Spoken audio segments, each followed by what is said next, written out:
জালেম যদি টিকে যায়, কিংজম উনের নাম শুনছেন, দেখেন নাই? তার বাবার মৃত্যুবার্ষিকীতে 15 দিন পর্যন্ত কোনো জনগণ হাসতে পারবে না, হাসলে তাকে কতল করে ফেলা হয়। শুনছেন না?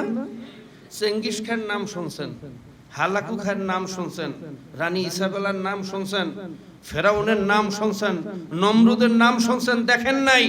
যদি এই জালেম টিকিয়া যায়, তাহলে ফেরাউন, নমরুদ এবং সমস্ত জালেমদেরকে সে ওভারটেক করবে, তাতে কোনো সন্দেহ নাই। কাজী আন্দোলন থেকে পিছু হটার কোনো সুযোগ নাই।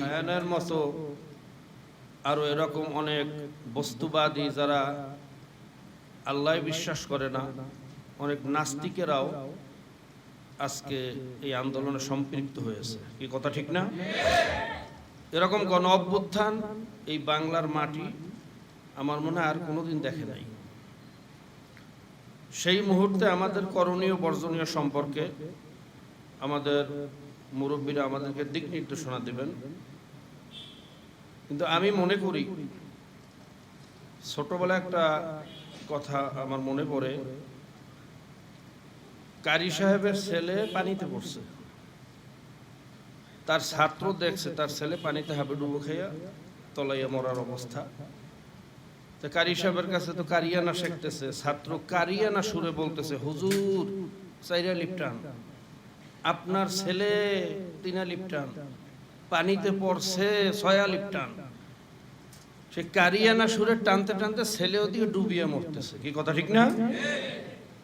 আজকে আমাদের সন্তানরা রাজপথে গুলিবিদ্ধ হচ্ছে, নির্বিচারে হত্যা হচ্ছে, গণগ্রেফতার হচ্ছে, আর আমরা এখানে বসে এখনো পরামর্শ করতেছি। কোনো পরামর্শ না, ঝাঁপিয়ে পড়তে হবে, জালেমের বিরুদ্ধে ঝাঁপিয়ে পড়তে হবে। যার যা আছে জান মাল কুরবান করে এই জালেমকে বাংলার জমিন থেকে উৎখাত করতে হবে। আল্লাহর সৃষ্টি 18,000 মখলুকাত, কম বেশি। প্রত্যেকটা মখলুকাতের একটা চরিত্র আছে। একটা কুকুরকেও একটা রুটি খাওয়াইলে কিছু সময় আপনার পিছনে ঘুরবে, আপনার কাছে নমনীয়তা পেশ করবে, মাথা নত করবে, লেজ গুটাবে। কি কথা ঠিক না?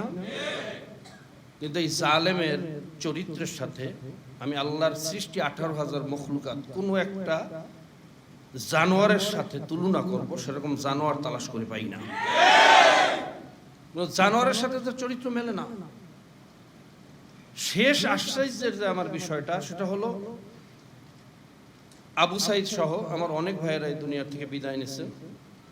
নিশ্চয়ই তারা শহীদ হয়েছেন, কারণ অধিকার আদায় করতে গিয়ে, চাইরানার অধিকার আদায় করতে গিয়েও যদি কেউ মারা যায়, আল্লাহর দরবারে সে শহীদ, কোনো সন্দেহ নাই। ঈমান সহকারে যদি মৃত্যুবরণ করে, আমি হলফ করে বলতে পারি, যারা এই আন্দোলনে শরীক হয়ে দুনিয়া থেকে বিদায় হয়েছেন প্রত্যেকেই শহীদ। আমরা তাদের রুহের মাগফিরাত কামনা করি।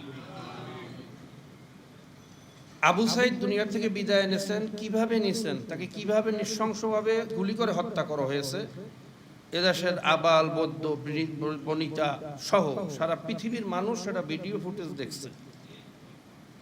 পৃথিবীর 100-র উপরে প্রভাবশালী পত্রিকা নিউজ করছে যে আবু সাইদকে যেভাবে গুলি করা হয়েছে এটা মানবাধিকার লঙ্ঘন। এভাবে মানুষ মারার কোনো অধিকার কোনো পুলিশের নাই। কিন্তু আমরা দেখেছি তার হত্যার ব্যাপারে যে রিপোর্ট তৈরি করা হয়েছে, যে এজাহার করা হয়েছে, সেই এজাহারের মধ্যে লিখেছে তাকে নাকি ইট পাথর নিক্ষেপ করে মারা হয়েছে। কি আশ্চর্য কথা! কোন দেশে বসবাস করতেছি, কোন সমাজে বসবাস করতেছি?